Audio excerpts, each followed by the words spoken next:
Hello दोस्तों, गोपाल गुरु ने 1995 में एक ऐसे लिखा था, दलित वुमन टॉक डिफरेंटली। दलित औरत जो है वो अलग तरीके से बात करती है। ये कहने से गोपाल गुरु का क्या मतलब हो सकता है? उससे उनका मतलब है कि जो दलित औरत है वो अलग चीजें अनुभव करती है, अलग फ्रेमवर्क में रहती है in comparison to other upper caste women. तो वो चीज़ें भी अलग एक्सपीरियंस करती है। तो जो अपर कास्ट फेमिनिस्ट जो थिंकर्स थे वो दलित वुमेन के एक्सपीरियंस को अपने अनुसार बताने की कोशिश करते थे, अपने इंटरप्रिटेशन थे उनके, क्योंकि वो फर्स्ट हैंड एक्सपीरियंस नहीं करते हैं जो सिचुएशन है दलित वुमेन जो फेस करती है। इसीलिए वो इसके क्रिटिकल है उस अप्रोच के जो अपर फेमिनिस्ट और जो बाद के थिंकर्स अपना रहे थे। तो जो गोपाल गुरु है अपने इस ऐसे में उसी चीज़ की वकालत करते हैं कि जो दलित वुमन है वो पैट्रियार्की के साथ साथ जो कास्ट बेस्ड वायलेंस और एक्सप्लॉयटेशन और डिस्क्रिमिनेशन फेस करती है वो जो है कहीं ना कहीं मिसिंग है जो अपर कास्ट फेमिनिस्ट है उनकी अप्रोच में। तो ये स्टैंड पॉइंट उन्होंने दिया और इसी स्टैंड पॉइंट को जो शर्मिला रेगे है वो इसी चीज को और इलेबोरेटली एक्सप्लेन करती है अपने article Dalit women talk differently, A critic of difference and towards a Dalit feminist stand point position. इस आर्टिकल में शर्मिला रेगे 3 मेन इश्यूज पर बात करती है। पहले जो फेमिनिस्ट मूवमेंट्स है उसमें कैसे हमें ब्राह्मणाइजेशन देखने के लिए मिलता है, ये फेमिनिस्ट मूवमेंट कैसे केवल अपर कास्ट जो महिलाएं हैं उनकी ही वॉइस बनकर रह जाते हैं, तो इस चीज को पॉइंट आउट करती है। दूसरा, वो पैट्रियार्कल प्रैक्टिसेस जो दलित पॉलिटिक्स में हमें देखने के लिए मिलती है, जो पितृसत्ता हमें अपर कास्ट में देखने के लिए मिल रही थी वही चीज हमें दलित पॉलिटिक्स में भी देखने के लिए मिलती है। और दोहरा, जो डबल मार्जिनलाइजेशन फेस करती है दलित वुमन, एक तो पैट्रियार्की की वजह से और दूसरा कास्ट की वजह से, वो एक पॉइंट आउट करती है इसमें। और तीसरा जो इशू है, जो पोजीशन है डिफरेंस की, वो उसको क्यों क्रिटिक करती है और कैसे वो वकालत करती है दलित फेमिनिस्ट स्टैंड पॉइंट की। तो ये इस वीडियो में हम देखेंगे आज।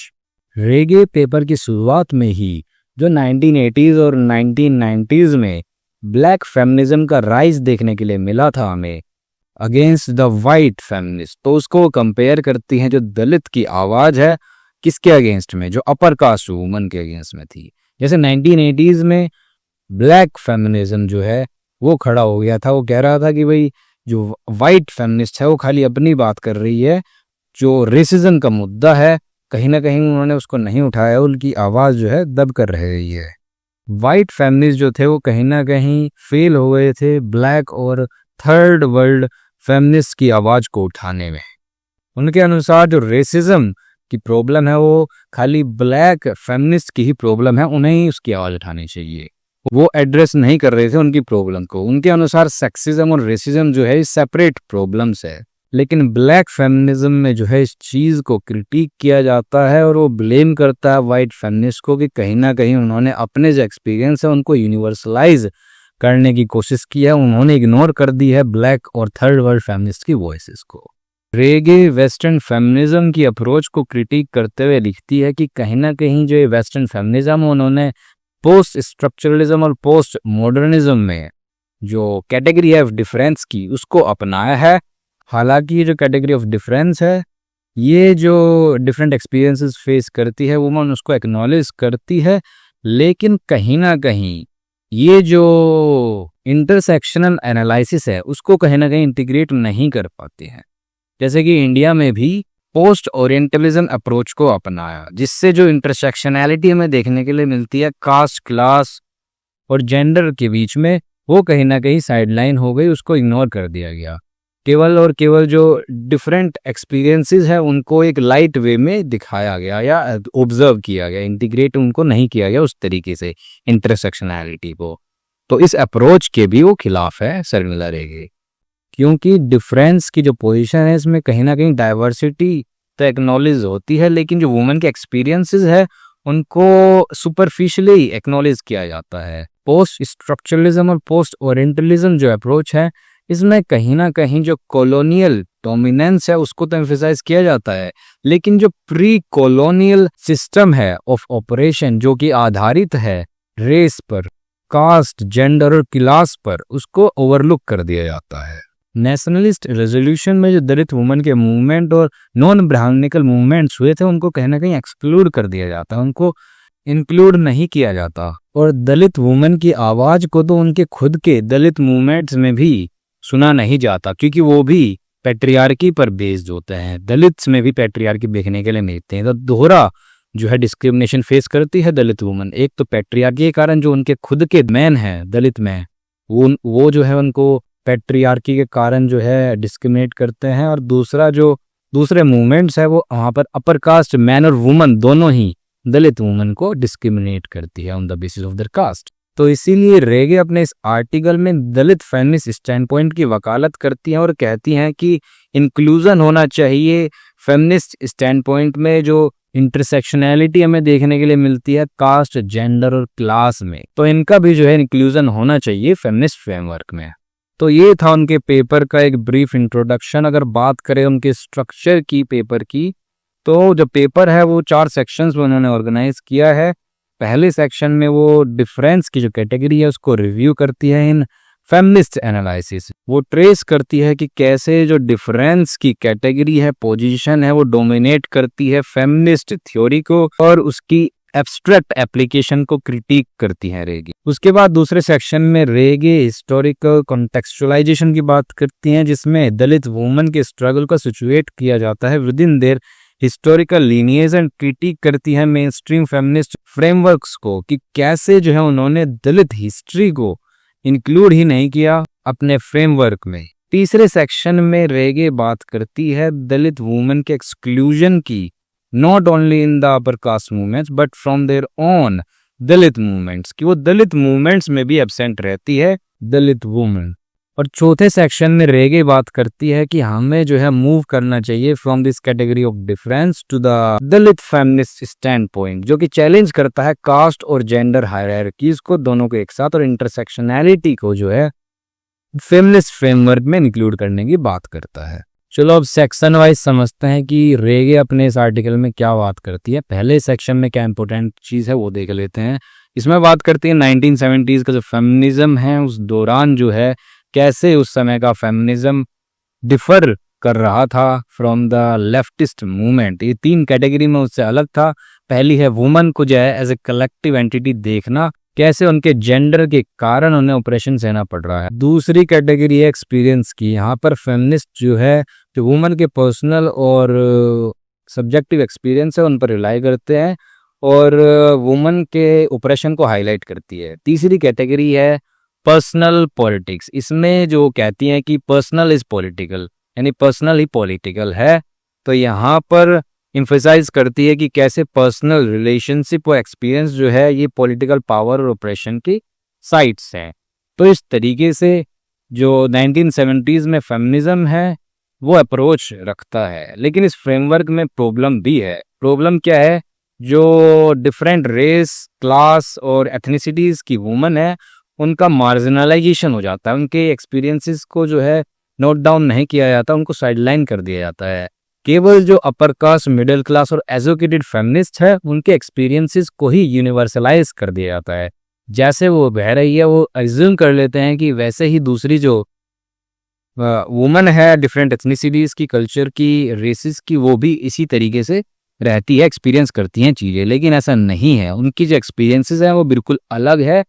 वो जो है मल्टीपल फॉर्म्स ऑफ ऑपरेशन सहती है जो ब्लैक वुमन है, या फिर इंडिया के कॉन्टेक्स्ट में कह सकते हैं दलित वुमन है। तो उस समय पर जो फ्रेजेस है जैसे कि ऑल वुमन आर नाइगर्स, तो यहाँ पर इक्वेट करने की कोशिश की जाती है जो जेंडर ऑपरेशन है उसको रेशियल ऑपरेशन के साथ। लेकिन इसके कारण उन्हें बैकलैश भी देखने के लिए मिलते हैं from the woman of colour, इधर यू कैन से ब्लैक और ब्राउन वुमन। तो वो कहती हैं कि नहीं भाई, तुम लोग जो है मल्टीपल फॉर्म्स ऑफ ऑपरेशन जैसे हम सह रहे हैं वो नहीं सह रहे हो, तुम्हें खाली जेंडर के कारण ही डिस्क्रिमिनेट किया जा रहा है, लेकिन हमें हमारी रेस की, क्लास की और अदर फैक्टर्स के कारण भी डिस्क्रिमिनेट किया जाता है। हमें तो तुम खुद भी डिस्क्रिमिनेट करती हो। जो अपर कास्ट वुमन है वो खुद भी उनको डिस्क्रिमिनेट करती है जो ब्लैक वुमन है। जो अपर कास्ट वुमन है वो जो है डिस्क्रिमिनेट करती है अगेंस्ट द दलित वुमन, वो दलित वुमन को एक नीची दृष्टि से देखती है। तो दलित वुमन को और ब्लैक वुमन को हम कह सकते हैं कि दोहरा जो है डिस्क्रिमिनेशन फेस करना पड़ता है। तो हम कह सकते हैं कि 1970s में फेमिनिस्ट जो है केवल और केवल पैट्रियार्की पर ही फोकस कर रही थी, लेकिन 1980s में एक ब्रेकडाउन हमें देखने के लिए मिलता है। फोकस जो है कैटेगरी ऑफ डिफरेंस पे आ जाता है। ये डिफरेंस पोजीशन क्या है ये देखते हैं। तो 1980s में हमें एक शिफ्ट देखने के लिए मिलता है from the universal categories to the different experiences that different women face. तो सब वुमेन में जो है हमें डिफरेंसेस देखने के लिए मिलता है और यही है कैटेगरी ऑफ डिफरेंस। इसमें पोस्ट मॉडर्निज्म और पोस्ट स्ट्रक्चरलिज्म अप्रोच आती है जो कि फोकस करती है सब्जेक्टिविटीज पर, कल्चरल डाइवर्सिटी पर और रिजेक्ट करती है यूनिवर्सलिस्ट फ्रेमवर्क्स को। यहाँ हमें कल्चरल फेमिनिज्म देखने के लिए मिलता है जो फेमिनिटी से जुड़ी हुई ट्रेडिशनल क्वालिटीज है उनको सेलिब्रेट करता है, जैसे कि नर्चरिंग मदरहुड, यानी कि औरत होने को एक सम्मान और एक गौरव की तरह लिया जाता है, उसको सेलिब्रेट किया जाता है। लेकिन जहां इस कैटेगरी ऑफ डिफरेंस के कारण प्लुरैलिटी ऑफ डिफरेंस पर फोकस होता है, कहीं ना कहीं जो शेयर्ड पॉलिटिकल गोल्स है वो साइडलाइन हो जाता है, उन पर कहीं ना कहीं फोकस चला जाता है उनसे। और हर एक वुमन की पर्टिकुलर आइडेंटिटी और उनमें डिफरेंसेस पर फोकस करने की वजह से क्या होता है कि जो स्ट्रक्चरल ऑपरेशन होता है जो कि कैपिटलिज्म, रेसिज्म और ग्लोबल इनइक्वालिटीज के कारण होता है, उन पर कहीं ना कहीं फोकस हट जाता है, वो नजरअंदाज हो जाता है। तो स्ट्रक्चर ऑपरेशन जो है ये चीज हम देखना भूल जाते हैं कैटेगरी ऑफ डिफरेंस के कारण, और इसके कारण हमें ऐसे लगता है कि हमें रेंडमली ऐसे ही वुमेन में डिफरेंसेस देखने के लिए मिलते हैं। हम कहीं ना कहीं नजरअंदाज कर देते हैं उस स्ट्रक्चर को जो पीछे काम करती है, जो स्ट्रक्चरल ऑपरेशन होता है वुमेन का, वो कहीं ना कहीं साइडलाइन हो जाता है, नेग्लेक्ट हो जाता है इस कैटेगरी ऑफ डिफरेंस के कारण। और इसीलिए हमें इस पर कलेक्टिव पॉलिटिक्स देखने के लिए नहीं मिलती है। जो स्ट्रक्चरल ऑपरेशन है उस पर से फोकस चला जाता है, कहीं ना कहीं जो पॉलिटिकल एज है वो खो जाता है इस कैटेगरी ऑफ डिफरेंस के कारण। इसलिए रेगे कहती हैं कि हमें इस डाइवर्सिटी को सेलिब्रेट करने की बजाय फोकस करना चाहिए intersection of race, class and gender, जिसके कारण ये इनइक्वालिटी हमें देखने के लिए मिलती है और यही इसका ऑपरेशन का कारण है, रूट कोज है। अगर बात करें कॉलोनियल इंडिया की हिस्ट्री की, तो वो भी कहीं ना कहीं प्रिडोमिनेंटली नेशनलिज्म, इंपीरियलिज्म, कम्युनलिज्म के लेंस से ही देखी जाती है। और इसके कारण जो है जो एंटी हायरार्किकल मूवमेंट्स है, रेडिकल मूवमेंट्स है, वो ओवरशैडो हो जाते हैं ज्यादा नेशनलिज्म के ऊपर फोकस करने से। जो कॉलोनियल पीरियड की हिस्ट्री है उसमें जो सुमित सरकार है, एक हिस्टोरियन है, वो भी कहते हैं कि जो सबअल्टर्न स्टडीज भी हैं वो जो फोकस करती है मार्जिनलाइज्ड ग्रुप्स पर, वो भी उनके भी एनालिसिस में कहीं ना कहीं नेशनलिज्म हमें देखने के लिए मिलता है। वो भी एक तरीके से अपने आप को अलाइन कर लेती है with the broader framework of nationalism. मतलब हम कह सकते हैं कि नेशनलिज्म पर ओवर एम्फेसिस के कारण जो उस टाइम पर मार्जिनलाइज्ड ग्रुप्स थे, एक तरीके से जो डिसएडवांटेज्ड ग्रुप्स थे जैसे कि दलित, तो उनके जो मूवमेंट्स थे, उनकी जो वॉइसेस थी, उनको कहीं ना कहीं साइडलाइन कर दिया गया, उनको इंटीग्रेट नहीं किया गया उस तरीके से जैसे करना चाहिए था। आपने हिस्ट्री की बुक भी पढ़ी होगी, उसमें ऐसा दिखाया जाता है कि हर कोई जो है अंग्रेज से लड़ रहा है, उनसे आज़ादी के लिए लड़ रहा है, लेकिन ऐसा नहीं है। जो लोअर कास्ट थे, जो ट्राइबल एरियाज थे, वो हमेशा अंग्रेजों से नहीं लड़ते थे, वो तो पहले से उन अपर कास्ट लोगों से, लैंडलॉर्ड से भी लड़ रहे थे, जमींदारों से भी लड़ रहे थे, जो उनके जमीन पर जो है अवैध रूप से कब्जा कर लेते थे, ट्राइबल एरियाज में उनके जंगलों में घुस जाते थे। तो जो लोअर कास्ट लोग थे वो मेनली तो जो है अंग्रेज से ज्यादा अपर कास्ट से मतलब परेशान थे। तो नेशनलिज्म की आड़ में इन जो है पॉइंट्स को तो बताया नहीं जाता उस तरीके से। जैसे कि एक स्कॉलर गेल ओमवेद लिखते हैं कि कैसे जो दलित और नॉन ब्राह्मणिकल मूवमेंट्स थे जो कि कास्ट ऑपरेशन और ब्राह्मणिज्म को चैलेंज कर रहे थे, और कैसे नेशनलिस्ट नैरेटिव्स के कारण या तो उन्हें ओवरलुक कर दिया जाता है या फिर डिसमिस कर दिया जाता है। तो क्योंकि ये जो मूवमेंट्स थे ये इक्वालिटी की बात कर रहे थे फॉर द लोअर कास्ट, तो ये कहीं ना कहीं जो मेन स्ट्रीम नेशनलिज्म था उससे हटकर थे, उनके जो है फ्रेमवर्क में नहीं आ पा रहे थे, और इसीलिए इन्हें जो है कुछ नेशनलिस्ट लोगों द्वारा एक्यूज कर दिया जाता है कि ये जो है एंगेज थे कॉलोनियल पॉलिसीज के साथ और वेस्टर्न आइडियोलॉजीज के साथ, जो कि कहीं ना कहीं मार्जिनलाइज करता है उनकी हिस्टोरिकल सिग्निफिकेंस को, क्योंकि वो अपने हक के लिए लड़ रहे थे, इक्वालिटी के लिए लड़ रहे थे against these brahmanism and caste oppression. अगर अब बात करें कुछ दलित फेमिनिस्ट नैरेटिव्स की, उसमें सबसे पहला नाम आता है ज्योतिबा फुले का, जो कि वकालत करते हैं बलि राज्य, जो कि इक्वालिटी पर आधारित है अगेंस्ट द राम राज्य कास्ट बेस्ड हायरार्की पर आधारित है। तो वो अपने बड़ी राज्य के कॉन्सेप्ट से इक्वालिटी को फेवर करते हैं ओवर कास्ट बेस्ड हायरार्की। और फुले एनफोर्स्ड विडोड, जो किसी के पति मर जाने के बाद उनको जबरदस्ती विधवा रखा जाता है, और अदर जो पैट्रियार्कल प्रैक्टिसेस हैं उनके भी खिलाफ है, उनकी क्रिटिक है। एक और दलित फेमिनिस्ट नैरेटिव है जो कि है अम्बेडकराइट मूवमेंट। जो अम्बेडकर थे वो कास्ट को और वुमन सबऑर्डिनेशन को ऐसा मानते थे कि वो इंट्रिंसिकली लिंक्ड है। वो वकालत करते थे कि जो वुमन है उसको भी एंटी कास्ट स्ट्रगल में पार्टिसिपेट करना चाहिए, और इसीलिए दलित वुमन ने भी पार्टिसिपेट किया अम्बेडकराइट मूवमेंट में और रेजोल्यूशन पास करवाया अगेंस्ट प्रैक्टिसेस लाइक डोरी एंड चाइल्ड मैरिज। लेकिन जो डोमिनेंट नैरेटिव्स थे उन्होंने कहीं ना कहीं दलित वुमेन की आवाज को साइडलाइन कर दिया। जैसे कि 1931 में फंडामेंटल राइट्स रेजोल्यूशन जो इंडियन नेशनल कांग्रेस लाई थी उसने कहीं ना कहीं जनरलाइज कर दिया वुमेन के इश्यूज को, और जो दलित वुमेन के डिस्टिंक्ट स्ट्रगल्स है उसको ओवरशैडो कर दिया। पोस्ट अम्बेडकराइट एरा में कहीं ना कहीं वुमेन का जो पार्टिसिपेशन था मूवमेंट्स में वो भी डिक्लाइन हुआ। हालांकि रीजनल वेरिएशंस हमें देखने के लिए मिले, सस्टेन्ड एक्टिविज्म देखने के लिए मिला, जैसे कि मंडल। इसके अलावा सावित्रीबाई फुले और ताराबाई शिंदे ने भी क्रिटिक किया है कास्ट और जेंडर ऑपरेशन को। ताराबाई शिंदे ने अपने वर्क स्त्री पुरुष तुलना में सोशो इकोनॉमिक और कॉलोनियल प्रोसेसेस के साथ वुमन सबऑर्डिनेशन को लिंक किया है। तो हम एक तरीके से कह सकते हैं इन नैरेटिव्स ने कहीं ना कहीं प्रिजर्व किया है जो कलेक्टिव मेमोरीज है वो स्ट्रगल एंड एक्टिविज्म, जिन्होंने एक काउंटर पॉइंट प्रोवाइड किया अगेंस्ट दैट डोमिनेंट हिस्टीरियोग्राफी जो कि बेस्ड थी या फिर कह सकते हैं फेवर कर रही थी नेशनलिस्ट फ्रेमवर्क्स को ही। इसके अलावा हमें कुछ मूवमेंट्स देखने के लिए मिलते हैं जैसे कि श्रमिक मुक्ति संगठन सत्यशोधक कम्युनिस्ट पार्टी, श्रमिक मुक्ति दल एंड युवक क्रांति दल, जहां पर जो दलित वुमन थी उन्होंने खाली पार्टिसिपेट ही नहीं किया, वे सेंट्रल पोजीशन में भी थी। उन्होंने मध्य में रहकर बढ़ चढ़कर पार्टिसिपेट किया, अपना योगदान दिया। दलित पैंथर मूवमेंट जिसने सहयोग किया कल्चरल रिवोल्ट में, लेकिन वो कहीं ना कहीं बावजूद इसके दलित वुमन के इश्यूज को फुली एड्रेस नहीं कर पाया। वुमन को अब भी मदर जैसे सिंबॉलिक रूप में और विक्टिम्स ऑफ सेक्सुअल वायलेंस कहकर सीमित रखा जा रहा था। वो वुमेन्स मूवमेंट जो कि लेफ्टिस्ट और ऑटोनोमस फेमिनिस्ट ग्रुप के द्वारा डोमिनेटेड थे, वो भी खाली जो पैट्रियार्कल ऑपरेशन थे उनको हाईलाइट कर रहे थे और इग्नोर कर रहे थे लार्जली जो कास्ट बेस्ड हायरार्कीज थी उनको। लेफ्टिस्ट ग्रुप ने जो है कास्ट इश्यूज को क्लास स्ट्रगल में सबस्यूम कर दिया था, सीमित कर दिया था। ऑटोनोमस फेमिनिस्ट ग्रुप जो थे वो एम्फेसाइज कर रहे थे यूनिवर्सल सिस्टरहुड पर, ओवरलुक कर दिया था उन्होंने भी यूनिक एक्सपीरियंसेस जो फेस करती है दलित वुमन, और रीइंफोर्स कर दिया कास्ट ब्लाइंड अप्रोचेस को जो ऑटोनोमस फेमिनिस्ट ग्रुप्स थे। तो उन्होंने भी एक तरीके से दलित वुमन की वॉइसेस को नहीं सुना या फिर ओवरलुक कर दिया। दलित मूवमेंट्स में भी कहीं ना कहीं खाली जो दलित मेल्स थे उनके स्ट्रगल्स ने ओवरशैडो कर दिया था दलित वुमन के स्पेसिफिक चैलेंजेस को। तो इस डुअल एक्सक्लूजन के कारण एक डाइकोटमी क्रिएट हो गई थी जहां पर दलित मूवमेंट्स में जो है दलित मेल के स्ट्रगल्स को हाईलाइट किया जा रहा था, और जो फेमिनिज्म था मेन स्ट्रीम फेमिनिज्म, वहां पर जो अपर कास्ट मिडिल क्लास और एजुकेटेड फेमिनिस्ट औरतें थी उनके इश्यूज को हाईलाइट किया जा रहा था।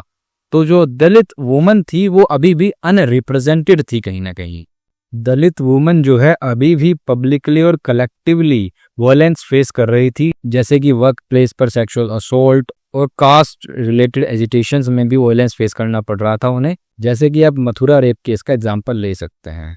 इवन जब दो आदमी भी लड़ते हैं तो एक अपर कास्ट का आदमी जो है लोअर कास्ट को जो है सबक सिखाने के लिए वो उसको धमकी देता है कि अगर तूने मेरी बात नहीं मानी या ऐसा नहीं किया तो we will sexually assault your woman.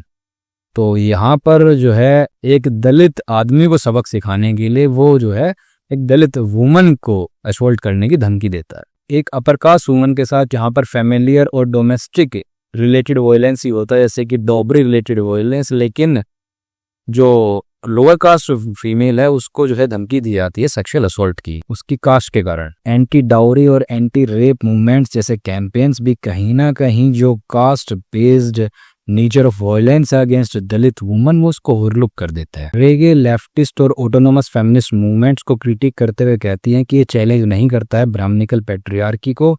Brahminical patriarchy के कारण ही कास्ट और जेंडर ऑपरेशन इंटरट्विन होते हैं। ब्राह्मणाइजेशन जो है की रोल प्ले करता है जेंडर हायरार्कीज को शेप करने में, जिससे जो है डाउरी और एंडोगैमी जैसी प्रैक्टिसेस जो है जिनमें caste control over women's sexuality और लेबर जो है ये जो है रिफ्लेक्ट होती हैं। तो ब्राह्मणाइजेशन जो है कारण है, तो इसको एड्रेस नहीं करते हैं जो leftist and autonomous feminist movements है। कास्ट को इग्नोर करने से जो फेमिनिस्ट मूवमेंट्स है ये फेल रह गए डाउरी, सेक्सुअल वायलेंस और कास्ट बेस्ड एक्सप्लॉयटेशन जो वुमन फेस करती है दलित वुमन उनको कनेक्ट करने में। तो एक इंटरसेक्शनल अप्रोच जो कास्ट और जेंडर ऑपरेशन को लिंक करता है ये एक सिग्निफिकेंट शॉर्टकमिंग देखी जा सकती है फेमिनिस्ट स्टैंड पॉइंट में। दलित वुमन के जो एक्सपीरियंसेस है ये कास्ट और जेंडर हायरार्कीज दोनों से ही शेप होते हैं। तो ये डिमांड करता है कैसे फ्रेमवर्क की जो कि रिकॉग्नाइज कर सके इंटरसेक्टिंग जो ऑपरेशंस है। इसीलिए ज्योतिबा फूले और बी.आर. अम्बेडकर के आइडियाज से प्रेरणा लेते हुए ये जो टेक्स्ट है रेगे का आर्ग्यू करता है एक फेमिनिस्ट पॉलिटिक्स का जो कि चैलेंज कर सके कास्ट और पैट्रियार्कल स्ट्रक्चर्स को एक साथ। शर्मिला रेगे कहती हैं कि जो दलित फेमिनिस्ट पर्सपेक्टिव है इसको इनकॉर्पोरेट करना जरूरी है with in the broader movements for social justice, क्योंकि ये जो एक्सक्लूजनरी फ्रेमवर्क है फेमिनिस्ट और दलित मूवमेंट्स दोनों के ही उनको चैलेंज करता है और एडवोकेट करता है फॉर ए कलेक्टिव पॉलिटिक्स जो कि डिसमेंटल कर सके कास्ट और जेंडर ऑपरेशन के इंटरसेक्टिंग ऑपरेशन को। इसीलिए जो फेमिनिस्ट एजेंडा है उसको इवॉल्व होने की आवश्यकता है जिससे कि स्ट्रक्चरल लिंक्स जो हैं कास्ट हायरार्कीज और पैट्रियार्की में उसको एड्रेस कर सके और ट्रू लिबरेशन अचीव हो पाए।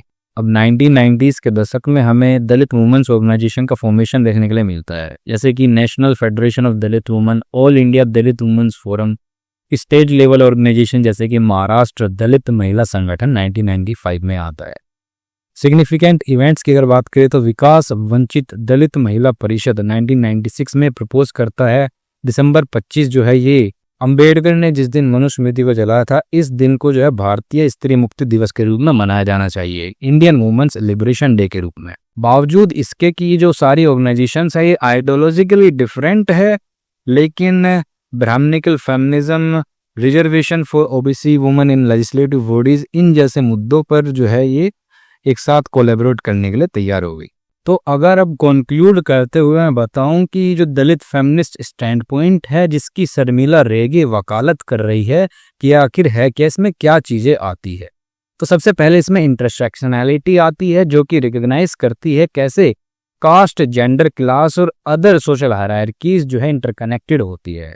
दूसरा इसमें कोलैबोरेटिव नॉलेज होती है। दलित वुमन के जो एक्सपीरियंसेस है ना केवल वो बल्कि जो दूसरे मार्जिनलाइज्ड ग्रुप्स है फेमिनिस्ट है उनसे भी इंसाइट लेते हुए हम उनको भी एंगेज कर सकते हैं। तो इस चीज पर ये आधारित है, इसमें हमें कोलैबोरेटिव नॉलेज देखने के लिए मिलती है। तीसरा इसमें ट्रांसफॉर्मेटिव पॉलिटिक्स हमें देखने के लिए मिलता है। ये एनकरेज करता है उन नॉन दलित फेमिनिस्ट को भी कि वो दलित फेमिनिस्ट पर्सपेक्टिव को अपनाएं, इसलिए नहीं कि वो दलित वुमेन के लिए बोले बल्कि वो चैलेंज कर सके ब्राह्मणिकल और पैट्रियार्कल बायसेस को जो कि हमें मेन स्ट्रीम फेमिनिज्म में देखने के लिए मिलता है। तो एक तरीके से जो नॉन दलित फेमिनिस्ट है वो भी इस दलित फेमिनिस्ट पर्सपेक्टिव को अपना सकते हैं। तो ये था इस वीडियो में, उम्मीद आपको ये वीडियो अच्छी लगी होगी और आपको कुछ नया सीखने के लिए मिला होगा। तो वीडियो अगर अच्छी लगी है तो वीडियो को लाइक कर देना और चैनल को सब्सक्राइब कर देना for further videos. Thank you.